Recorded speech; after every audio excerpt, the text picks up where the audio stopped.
আফিম চাষ সম্পূর্ণরূপে অবৈধ। এনডিপিএস আইন 1985 অনুসারে কোনো ব্যক্তি আফিম অথবা পপি, গাঁজা অথবা ক্যানাবিস গাছ বা অনুরূপ নেশাজাতীয় গাছ চাষ করতে পারবেন না। এই চাষ আপনার পরিবার, সমাজ ও যুব সমাজকে ধ্বংস করে। এটি আসক্তি, অপরাধ এবং অর্থনৈতিক ক্ষতির কারণ হয়।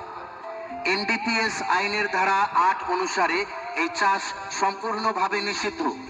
এই ধারা লঙ্ঘন করলে ধারা 18 এবং 20 সহ অন্যান্য ধারায় দীর্ঘ কারাদণ্ড এবং বড় জরিমানা হবে।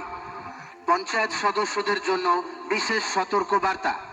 এনডিপিএস আইনের ধারা 47 অনুসারে প্রত্যেক গ্রাম পঞ্চায়েত মেম্বার এবং গ্রাম পঞ্চায়েত প্রধান এবং গ্রামীণ কর্মকর্তা যদি অবৈধ চাষের খবর জানেন তাহলে অবিলম্বে পুলিশকে জানাতে বাধ্য।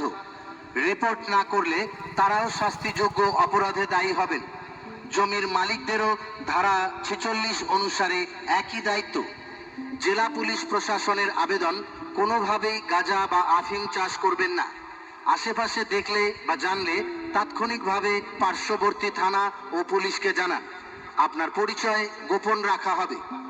নেশামুক্ত সমৃদ্ধ কোচবিহার গড়ে তুলতে আমাদের সাথে সহযোগিতা করুন।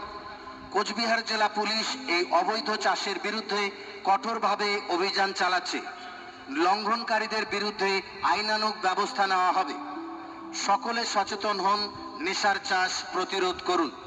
ধন্যবাদ আনতে কোচবিহার জেলা পুলিশ।